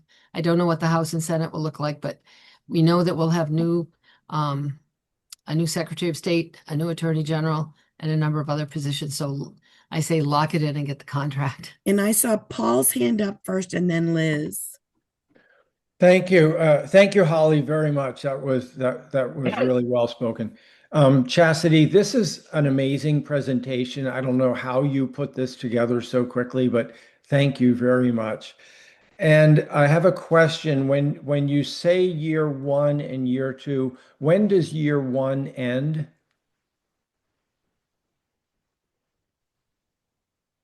A year after we get them the contract. So their start dates will vary. Like Okay. Franklin County and RWI, we can do theirs a lot quicker because we already fund their recovery center in some way. So we can just do an amendment. So theirs will be a lot quicker. Okay. So it's not based on a fiscal year, it's not based on a calendar year. They'll get a full year. Thank you, Chastity. That's great. I think Liz had her hand up. I think this all sounds great. And as a process and definitely getting the AG involved. I also wonder, we don't have to make this decision today, but I do wonder again, going back to that idea of technical assistance. I think I look at the recovery centers as a model that has difficulty finding continuous funding. And clearly this is going to be an ongoing thing. And are we able to provide technical assistance, like money towards technical assistance for small recovery centers that need support for writing grants or doing other things? So I'm throwing that out there. That does not need to be a decision made today, but I do think it's something for us to consider again, especially since I hear over and over that we all want to support small organizations. I really do think people could use a lot more support to do this hard work of fundraising.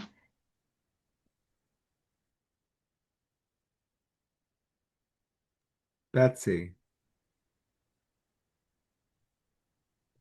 Did Betsy freeze? She just found the hand. Okay, there she goes. For those of you who don't know where it is, it's under the little heart. React. If you can't find it, that's where it is. I'm so excited. Hey, I'll make a motion that we fund the first year. I'll second that. So could you Thank say the you. motion again? Because my screen just froze. Melissa had her hand up before you made the motion, so I think can we pause the Okay. motion to hear from Melissa? It's actually really good time. I just want to chime in and I say I really appreciate the discussion. I'm on board.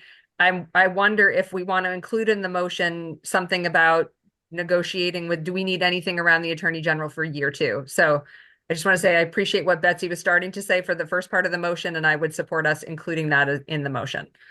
I don't have the Okay. words, but that's the thought. Perfect. Back to you, Betsy. Okay, so if we fund the first year, I don't I don't want to say, but we won't do it if the AG doesn't do number two. But Can we put in there, Betsy, something about that we will approve to fund the peer recoveries for one center with the second year we will negotiate with the Attorney General's office to see if we can get funding from them or something like that in the motion. if that's what you want, sure. I mean, what were you thinking? I just want to put a little more of a, kind of a little more of a thumb on the AG's office and not just gee, isn't this nice? We can do this. But okay, we're doing it, dude. Now step up. Well, I like that wording, but I'm not sure that should be in the motion. But I wasn't going to put it in. I kind of love that wording. Sorry, Maggie's trying to rage it. No, you're good. Okay, all right. Okay, Betsy, give it a whirl. Give it a whirl. All right, so my motion is to fund the is it 6 centers? The 6 centers in year one as presented by that chart that Chastity did, and to strongly encourage the AG to participate in this funding proposal. How's that for year two? For year two. You like that? Perfect. There you go. I'll second that. I think you need to throw dude on the end. Thank you, dude. Paul, did you second that? Yeah. Okay, thank you. Any further discussion?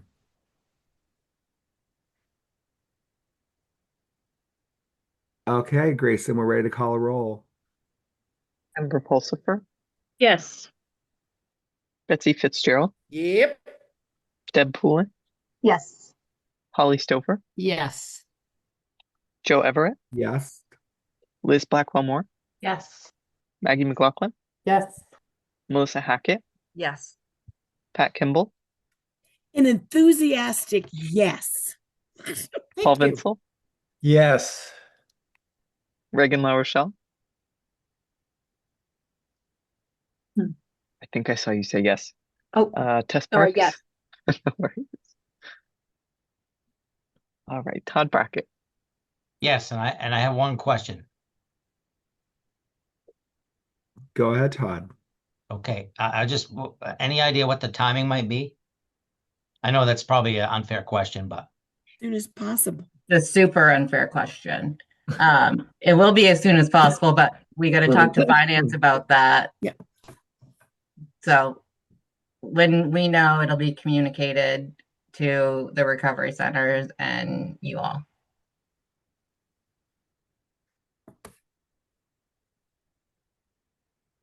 I just want to say I am so proud of the Recovery Council for this work.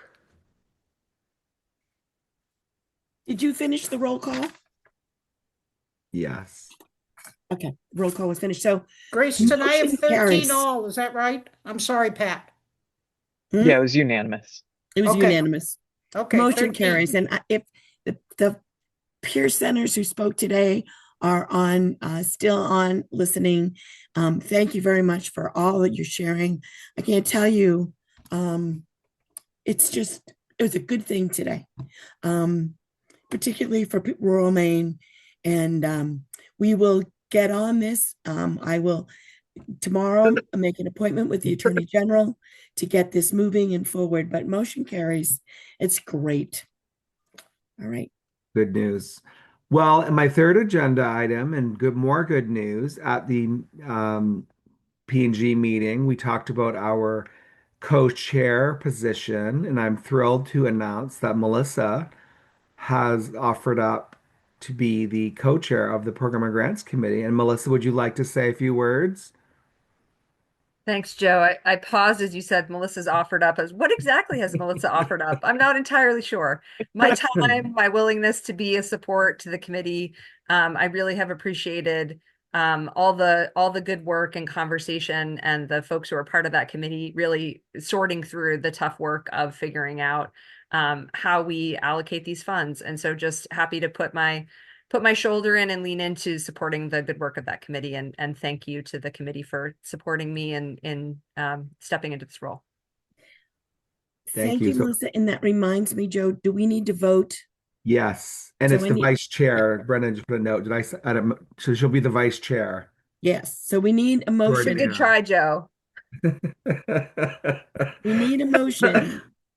So I move that the MRC approve Melissa Hackett as the vice chair for the Program and Grants Committee.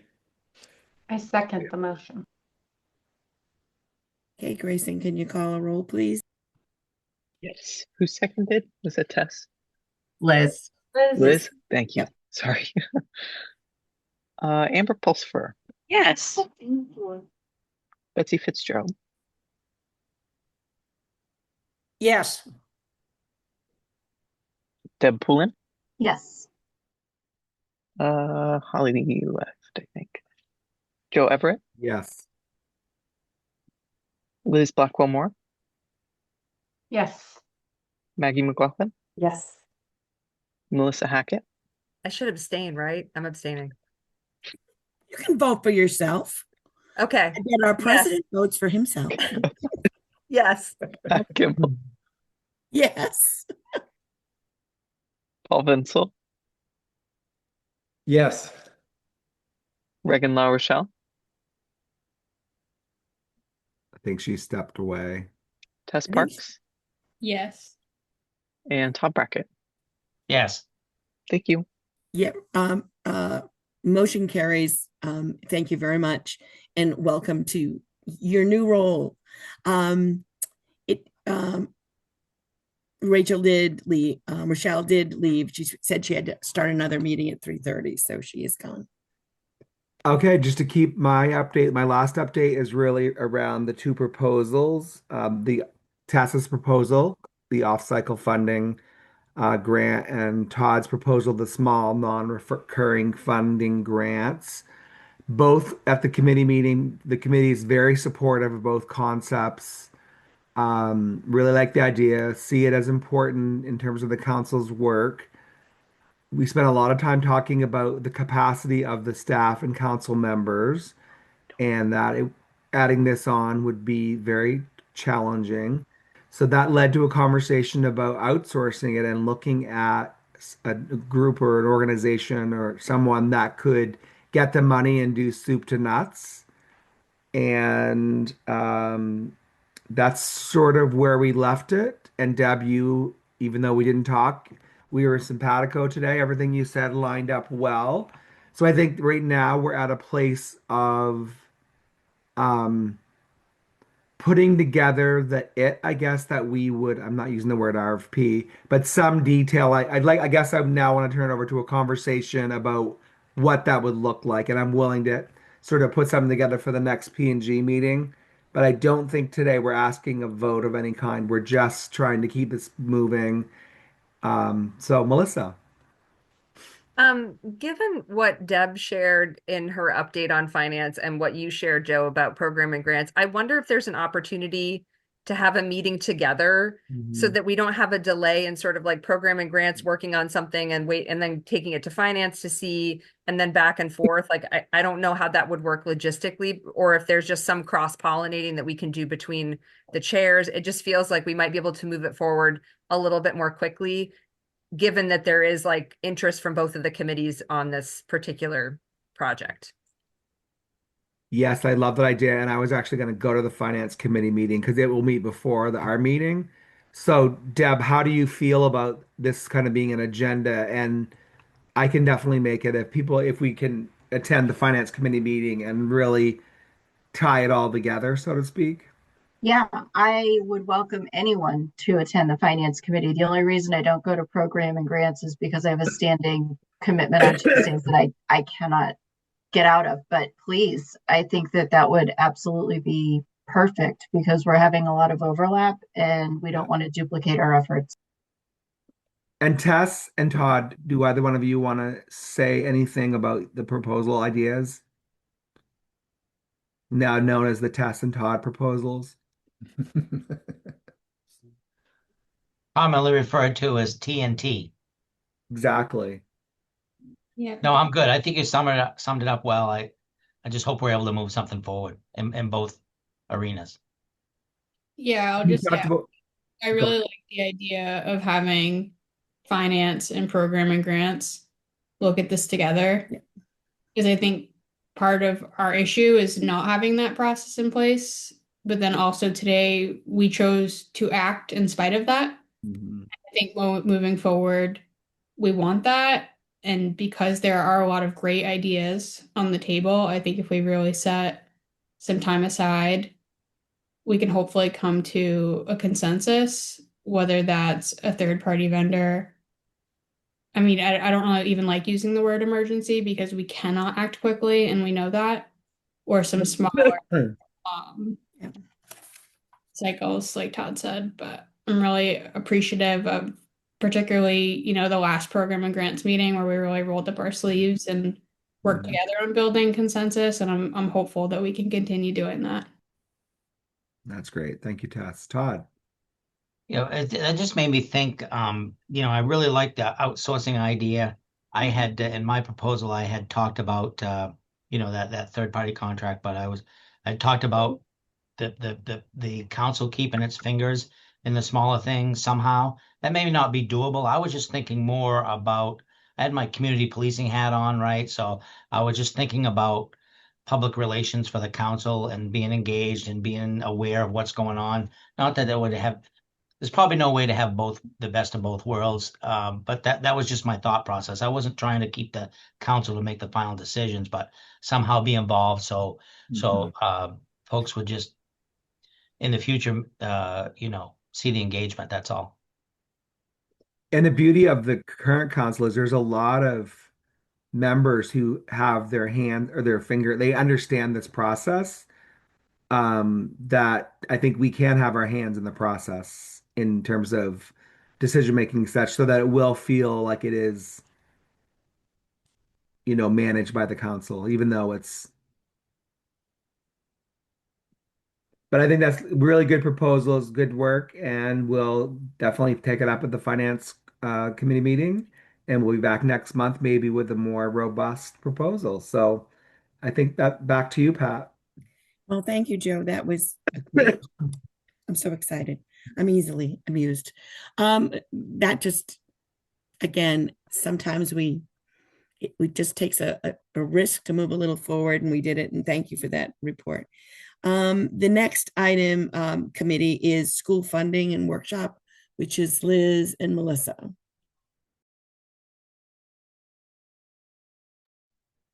Yes. Melissa, I have it pulled up. Do you want me to share a few things? Do you want to Yeah. add in? Yeah, let's Scott? tag team it. You Okay. take the lead and I'll fill in any blanks. Okay. So we've had our third and what we consider probably our final meeting of the group. It was an incredible group, and every person came to every meeting.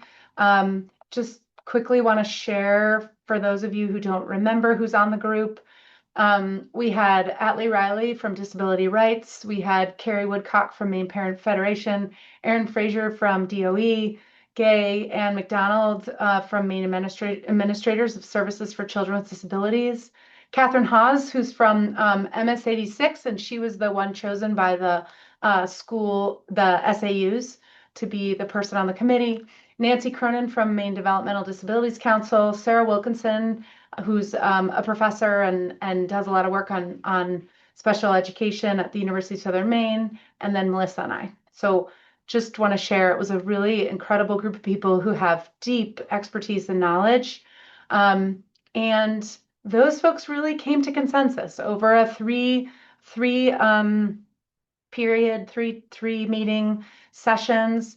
Their final priorities, they came up with two priorities, and really one was very clearly articulated as the primary strategy that they would love for us to work on funding. And we still have a little bit of work on wordsmithing, I'll admit, but I'm going to read to you what it is right this second. It is to provide, it's for them to get funded to do targeted intensive training and technical assistance for SAU staff focused on working with students impacted by OUD, with a special focus on ages 3 through 8. It must include technical assistance for implementation, and that could include models that are train the trainer models for school teams, a community of practice, or some other way that the information learned in the training is implemented. There are some then examples that they might provide for how to do that. The strategy number 2 was interagency partnerships for schools and community organizations. So to consider leveraging communities' time and braiding resources or funding to enhance support services within schools. So we also asked them for some advice on how the council could prioritize most impacted SAUs. And we had them provide us some considerations for an RFP process, knowing what they know about SAUs and about the work that folks are doing. So our job now is to take this document and all this information that we've gathered, and we got so much good information, and to really put it into essentially like a report for you all, so that you have more to look at and see. Melissa, do you want to share anything about most impacted SAUs or RFP considerations or? Yeah, I mean, I think you nailed the high level of it, Liz. And then we just offered to the group that we could sort of take the working Google document with the notes and turn it into a more synthesized report back to the council. And I will just say that there was a lot of good conversation and kind of wrestling with how we would determine and set criteria for SAUs most impacted. It's complex, and the data is challenging around that. So I think we kept circling back to that, and folks were naming like we just had a lot of conversation about the challenges, but I think we did identify some ways that we can offer to school administrative units that want to apply for the funding ways that they can consider data, and also making the case for how their school is their school administrative unit. Brendan is so good about reminding us it's not schools, it's SAUs. Are most impacted. So just really grateful to the group. It was a great think tank of folks. And I think always affirming when you bring a lot of expertise together and people fairly quickly coalesce around a pretty discrete set of recommendations that we would prioritize. So I think they did a lot of good work for us to then be able to say, this is the thing. I think some of the more challenging pieces like the RFP process and the SAUs most impacted, which Liz and I, again, will do some work to kind of pull together the best thinking from that group to help the council think about how we will include those considerations in an RFP.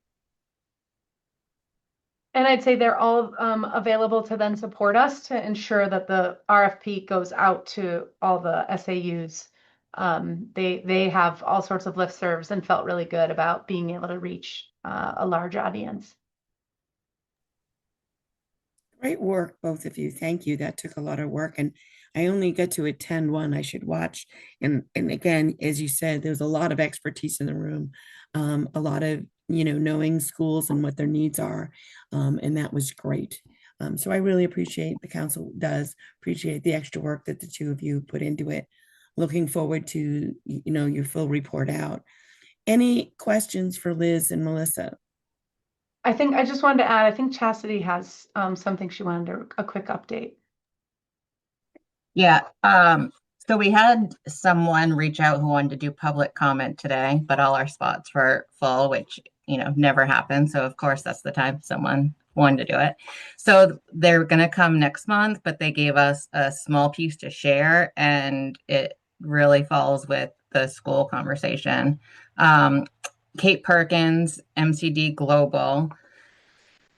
The evidence-based best practice approach known as full service community school has been endorsed by the Maine Department of Education, Federal Department of Education, and Maine specific legislation. This model enhances student learning and well-being and provides strong protection against youth substance use. FSCS utilizes a comprehensive array of programming to improve student outcomes. I encourage the Recovery Council to include FSCS development and implementation through its grant programs generally, and the school-focused RFP specifically, starting immediately and continuing for the duration of opioid settlement funding. Thanks for that. And I will say that I think in our report, we'll share with you all some of the considerations that folks were really mulling over, because I think, like us, a big conversation was about how I think people came to the table thinking there was going to be more money, to be honest with you. And when they got there and we said, actually, it's only, 800 and if we add this other, it's 1.2. I think there was, we'll put in the report kind of what were some of the high level things that people had to consider. So like if there was more money, I think more things would be on the table as recommendations. I think that was one of the limiting factors, was just the amount of money. And then some of the specific things in the MOU that's related to this SAU that says like really having the most impact, right? And not, I know there's a word for it, Brendan, pro rata, is that right? Like not giving it out to everyone, but really like honing in on a few so you can have a really big impact. So we had some tricky things to deal with this amount of money. So we'll make sure to have those in the report so you can mull that when we're making decisions. Thank you. Is there any other questions that anyone has about that? All right. Well, thank you very much. We will go at this point to Chastity and Elizabeth, and I don't know which one of you want to go first. Elizabeth's on vacation, so I will.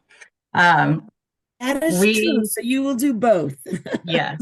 It's very limited, mostly just some updates to share with you all.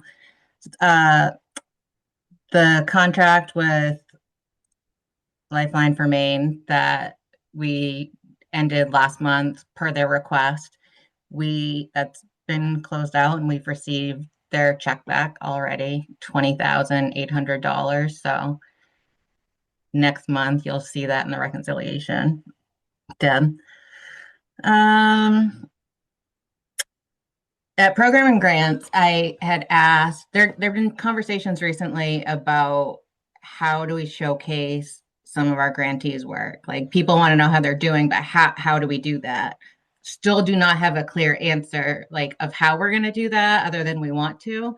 But at the same time, we had grantees reach out being like, hey, we're closing year one. We'd like to come talk to you. Can we do that? And there was a general consensus of, yeah, absolutely. So Maine Youth Action Network is going to join us in May. They're going to come present and bring some of their sub-grantees. I think MIRAP's one. That's the only one they've confirmed coming so far. And prior to that May meeting, when they come for our April meeting, they're going to send everybody printed copies of their impact report. So everyone has it and you can look at it and see some of the awesome work they've done over the last year. And then talk to us about it a little more. So this is to tell you all as you talk to people, because everyone talks like it's connected to someone that we fund. Tell them if they want to come present to us, reach out. Like I think you'd rather hear from them about their work than hear from me or Elizabeth about their work. So other updates on that part, like separate from that, Carol, we intended for Carol's contract to start March 1st. That has yet to be encumbered. And we are still waiting for that for Carol to start.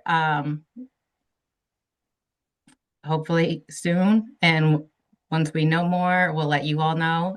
But the first part of Carol's work was interviewing people. So we'll be connecting you with her as soon as we can bring her on and like hopefully very, very soon. Honestly,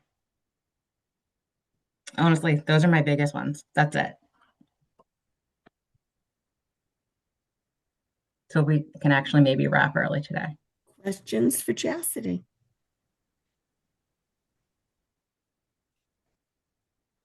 All right, I see no questions for Chastity.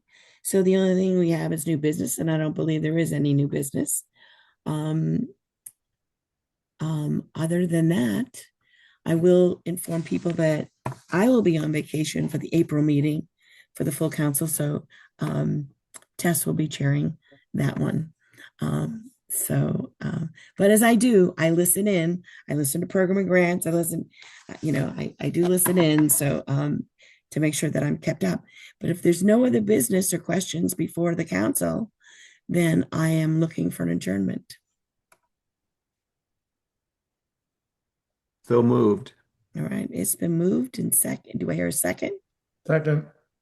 Second, you really don't have to vote on an adjournment. So I will declare this meeting as adjourned. And thank you. Thank you for all the work. And thank you for at some point, I think we had 24 people listening in. So thank you all for supporting people in our state. Thank you. Thank you. Thank you.